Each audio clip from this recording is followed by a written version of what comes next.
Pardonne nos ennemis. Voilà. Je, je suis un frère, je suis un Africain, je suis votre frère de Kambala. Je ne suis pas un économiste, je suis homme de Dieu. Je proclame les vertus du ciel, je proclame et j'amène le royaume de Dieu dans les nations en Afrique et dans le reste du monde, afin que quiconque croit au Messie de Dieu ait la vie en son nom. Je viens cependant ici parler de quelque chose de véritable qui mine notre continent, notre chère Afrique. Alors, je vois ici, regardez, ça c'est 1000. 1000. C'est pas 1000 euros. Imaginez que vous avez 1000 euros aujourd'hui. Vous faites quoi? 1000 euros, vous payez votre maison, ou vous payez les habits, vous voyagez, vous faites beaucoup de choses avec 1000 euros. 1000 francs CFA, ça fait quoi? 1000 francs CFA.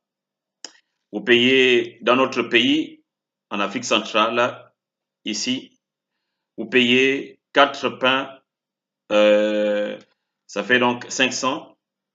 Vous payez une boîte de sardines, 350. Vous payez, si vous n'êtes pas très loin, vous payez 100 francs de taxi et vous rentrez dans votre maison et vous payez 50 francs de sucre. C'est fini. Voilà. Et puis, vous allez pour manger, ou encore, on peut changer en mettant 1 kilo de riz, voilà, une boîte de sardines et voilà, manger. Ceci, c'est 10 000 francs. Imaginez que vous avez 10 000 euros ou 10 000 dollars. Ça fait combien? Et vous faites quoi avec? Beaucoup de choses. 10 000 francs CFA en Afrique centrale. 10 000 francs CFA.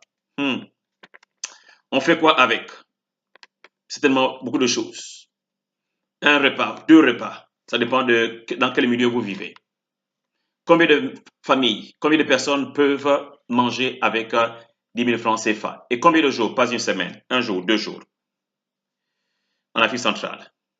Au Gabon, par exemple. Nous avons donc une monnaie. Je dis, je ne suis pas économiste, je ne suis pas quoi que ce soit, je suis un homme de Dieu. Cependant, je vis en Afrique et les souffrances de l'Afrique me touchent. Les souffrances qui sont dans notre continent, l'esclavage me touche. Ce qui est en train de se passer me touche. Donc, je ne suis pas du milieu économiste, dit que je ne peux pas alors parler, certainement, serait pas convenable. Parce que, en tant que fils du continent, il est important que nous puissions sonner la sonnette. Sonner la sonnette parce que la nation, le pays, le peuple africain qui est un peuple noble et qui est resté sans pourtant avoir dans son cœur la rancœur pour dire vengeance, prenons toute forme de moyens pour pouvoir nous venger de tous les sévices et tout ce qui s'est passé comme esclavage et bien d'autres sévices, bien d'autres moyens qui ont été mis pour nous oppresser, nous presser, nous oppresser. Malgré cela, nous ne parlons pas un langage barbare. Cependant, depuis 1945, quelque chose s'est passé. Donc, nous avons là le franc CFA. Une monnaie qui dessert la croissance. Une monnaie qui dessert la croissance. On dit avoir une monnaie relève de la souveraineté nationale. On entend par souveraineté, c'est la capacité d'un État à s'engager librement sans contrainte. Donc, mais le franc CFA pose un grand problème de souveraineté. le grand frère d'Emba Moussa Dembélé a dit ceci, que quand un pays devient indépendant, il y a 3 symboles qui le reflètent: l'hymne national, le drapeau et la monnaie. Or, nous savons que seule la France contrôle notre, disons, cette monnaie, pas la nôtre, cette monnaie qui nous a été imposée. Et ce qui fait que aujourd'hui, nous ne sommes que, et nous utilisons quelque chose que nous ne contrôlons pas. Une chose que nous ne contrôlons pas. Aucun État ne contrôle cela.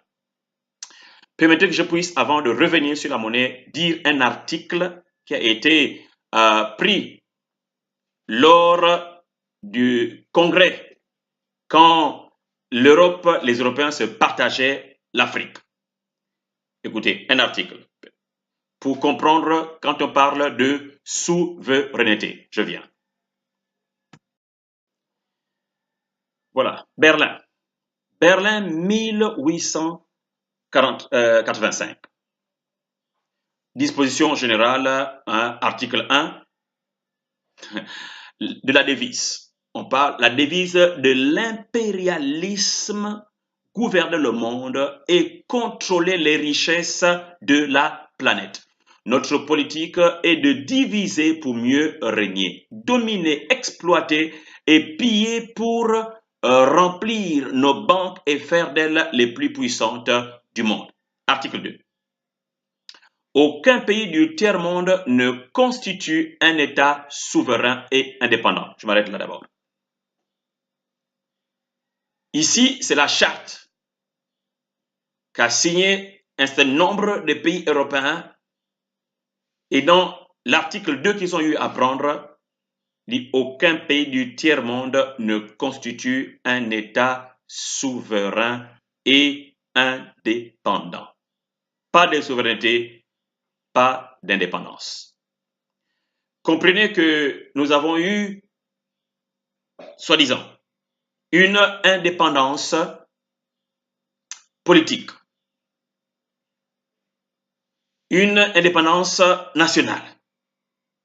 C'est-à-dire que nous pouvons voir certaines institutions mises en place. Politiquement, nous avons des gens qui sortent et qui, aujourd'hui, la démocratie posée ou imposée, nous amène à élire, entre griffes, nos dirigeants. Nous disons merci à Dieu qui, certains pays africains commencent véritablement à parler démocratie, même si ce système n'est pas le nôtre et ne convient pas à l'Afrique parce que nos ancêtres n'ont pas laissé cela. Ce n'est pas dans notre ADN. J'en passe d'abord. Souveraineté. Souveraineté.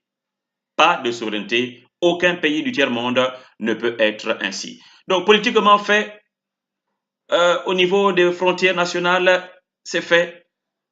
Mais lorsque on parle ici de souveraineté, la véritable souveraineté, si elle n'est pas financière, vous êtes esclave. Vous êtes esclave. Si vous ne contrôlez pas votre monnaie, vous êtes esclave. Donc, l'indépendance politique, c'est facile que l'indépendance économique. Durant cette dernière décennie, des pays africains ont mis en place des plans de développement en vue de mettre leur économie sur l'orbite de l'émergence.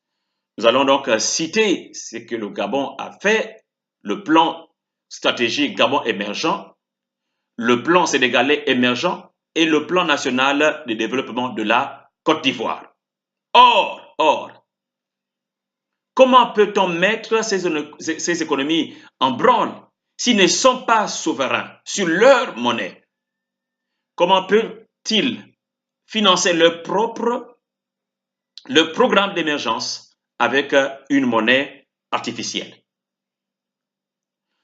Autre anomalie, la monnaie unique n'est utilisée que dans la zone. Elle n'est pas utilisée dans les transactions commerciales entre, par exemple, l'UMOA et la CEMAC. Un commerçant sénégalais, un commerçant ivoirien ne peut pas envoyer un fournisseur, ne peut pas payer un fournisseur camerounais ou un fournisseur congolais ou Guinée équatoriale. Et vice-versa. Un Ivoirien ne peut pas payer un fournisseur centrafricain. Donc, par ailleurs, les trois banques centrales copient leur politique sur la Banque centrale européenne. Ce qui est un non-sens. La politique de la BCE vise à lutter contre l'inflation, alors que les pays qu'on appelle les PASF, donc les pays africains, zone français ou francophones, aspirent à lutter contre le sous-développement et la pauvreté. Par ailleurs, ces banques ne peuvent prendre aucune décision sans l'accord de la BCE.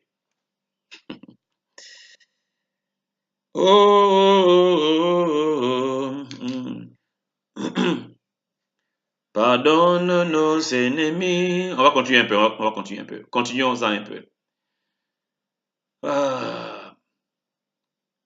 De ce fait, les gouverneurs n'ont aucune obligation devant les parlements des pays membres pour expliquer les fondements de leur politique monétaire, comme le font tous les gouverneurs de banques centrales.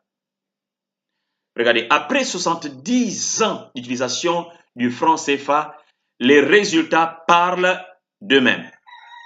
Force est de reconnaître que c'est une monnaie qui a favorisé le cloisonnement des économies de 15. Cloisonnement. Embrigadement.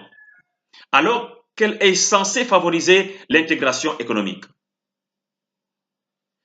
Je pense et je crois, avec tous ceux qui aiment l'Afrique, qu'il faut en finir avec le franc CFA. Pour preuve, en 2014, le commerce comprenez cela, écoutez bien, le commerce intra-UMOA représente 15% du volume total de leur échange. UMOA, Union des États monétaires Ouest-Afrique. Leur échange, 15%. Celui intra-CEMAC, pays Afrique centrale, 3%. Les exportations de l'UMOA vers la CEMAC ne représentent que 3,7% 2014. Et leur importation en provenance de la CEMAC, 2,1%.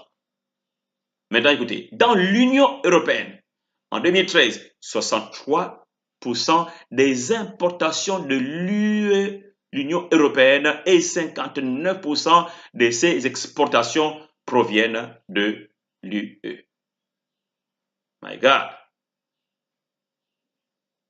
En 70 ans, cette monnaie aurait accompli des miracles en Afrique. Or, il n'en est rien. Les pays africains, zone franco-française et zone etc., figurent parmi les pays les plus pauvres au monde. Regardez et vous comprendrez que c'est une zone, que de la Côte d'Ivoire, l'autre côté là-bas, Congo, Gabon, en passant par le Tchad et tous ces pays, des richesses énormes. Mais ces pays figurent parmi les pays les plus pauvres au monde. Selon le FMI, le Fonds monétaire, sur 35 pays, on parle des PPTE, pays pauvres très endettés, 14 sont issus de la zone franc. à l'exception de la Côte d'Ivoire.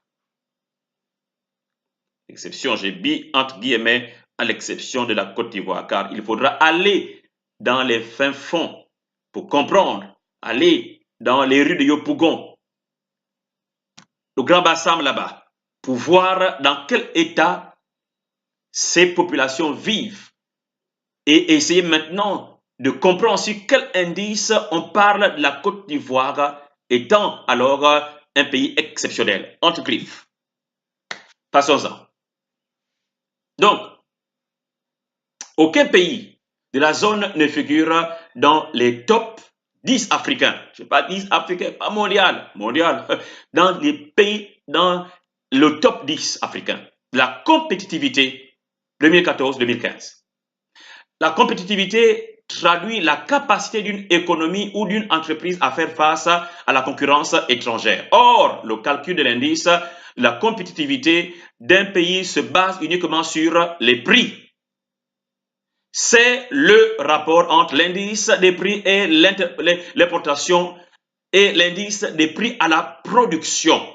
Donc, la monnaie a donc une influence importante sur la compétitivité.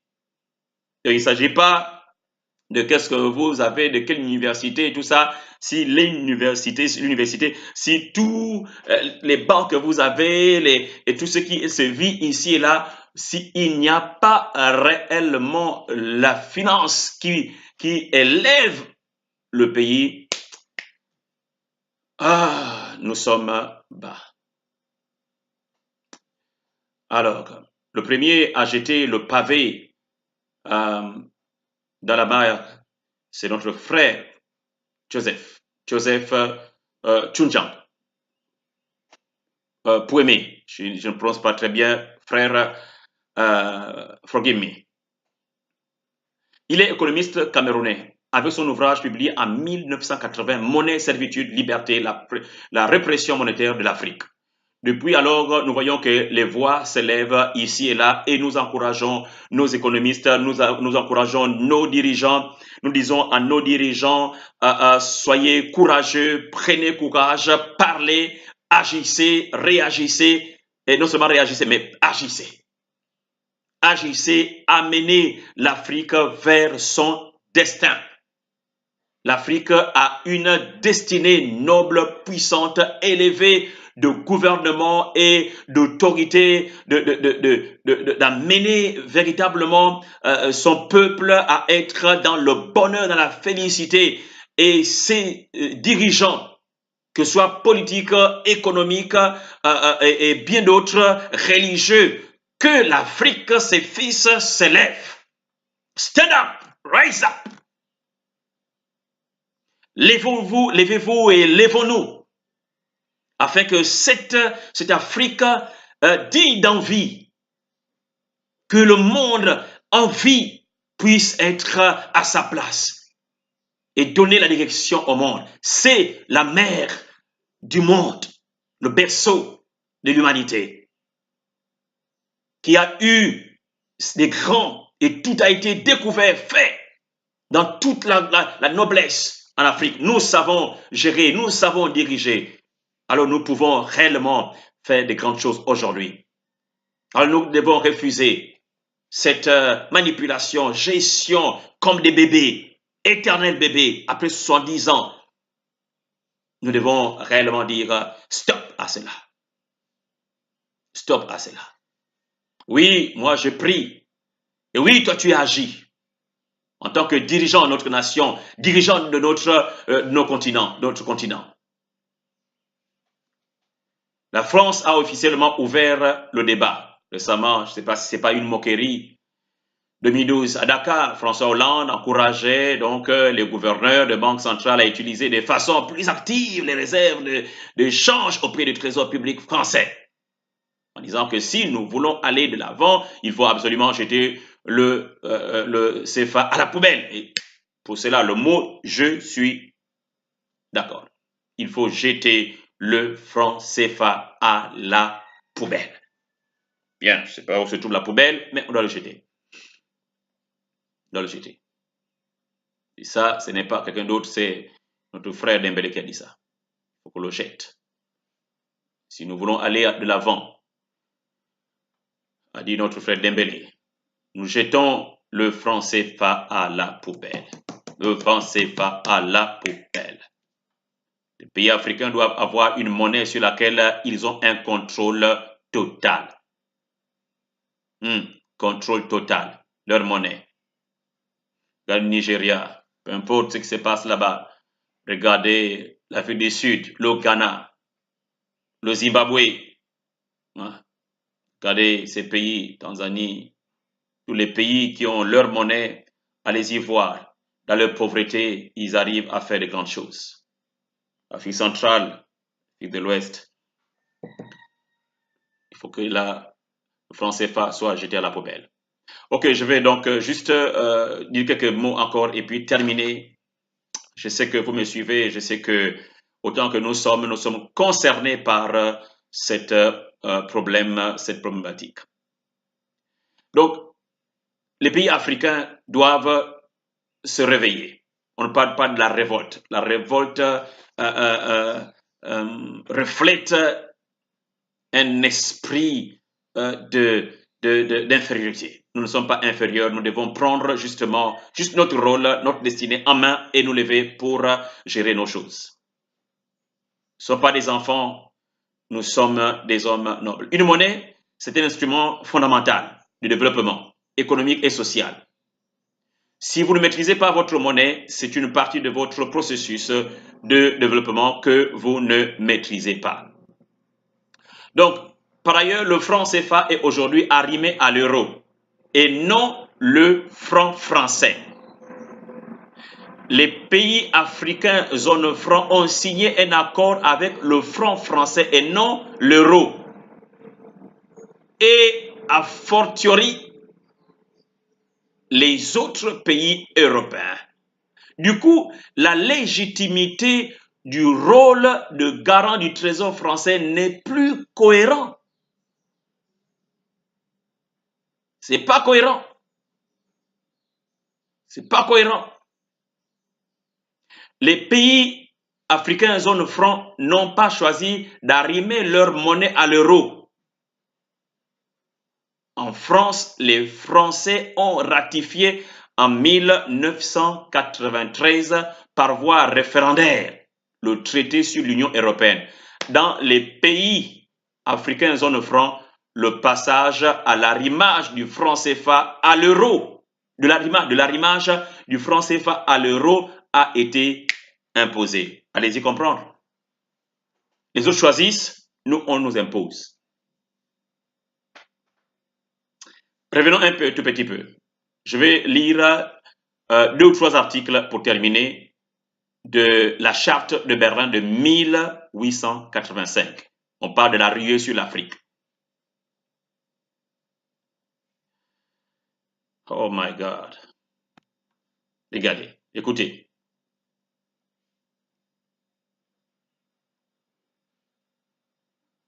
Article 3. Article 3. Tout pouvoir dans les pays du tiers-monde émane de nous. Il s'agit de nous, Occident, qui l'exerçons par la pression sur les dirigeants qui ne sont que nos marionnettes. Aucun organe du tiers-monde ne peut s'en attribuer l'exercice.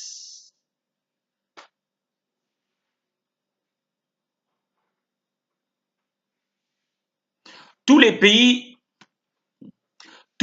du tiers-monde sont divisibles et leurs frontières déplaçables selon notre volonté.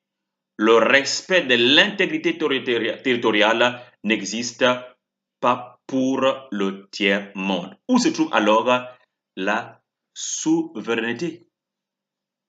Donc, si ce n'est pas moi qui l'ai inventé, c'est eux qui l'ont écrit. Et croyez-moi, quand ils écrivent quelque chose, ils tiennent à poursuivre cela. Ceux qui ont écrit meurent, leurs enfants prennent le relais et veulent appliquer ce que leurs dirigeants, leurs pères ont dit. Sauf nous, les Africains n'écoutions pas ce que nos ancêtres ont dit. Ils ont parlé. Nous préférons nous arrimer notre langage, notre intellect, notre intelligence et tout sur les dons, sur les normes de l'Occident. Et lorsque nous sommes dans cet endoctrinement et que nous commencions donc à parler comme l'Occident, on dit « j'ai évolué parce que j'ai écrasé ce que le grand-père africain a parlé ». Oh my God. Yes, yes, yes, yes, yes, yes, yes.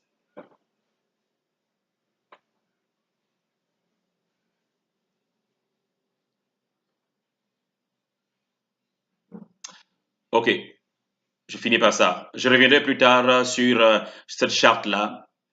Mais on dit que tous les dictateurs doivent mettre leur fortune dans nos banques pour la sécurité de nos intérêts.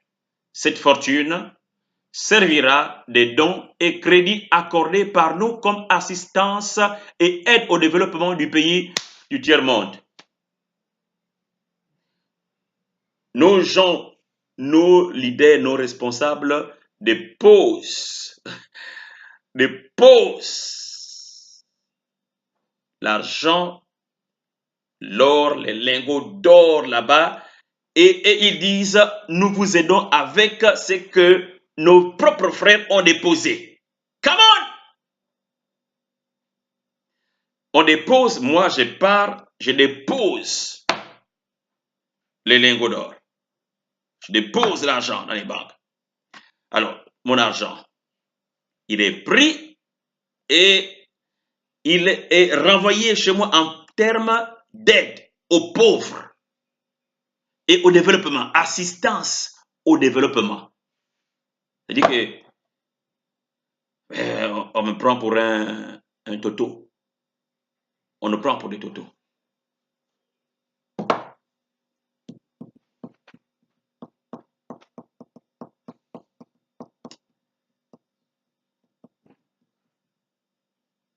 Rise up, Africa. Stand up. Il faut qu'on se lève dans la dignité qui est la nôtre. Il faut qu'on se lève. Que Dieu bénisse l'Afrique, le souverain, le créateur de toutes choses. Qu'il soit celui-là qui bénisse notre continent. À bientôt. À bientôt. À bientôt, chers frères et chères sœurs.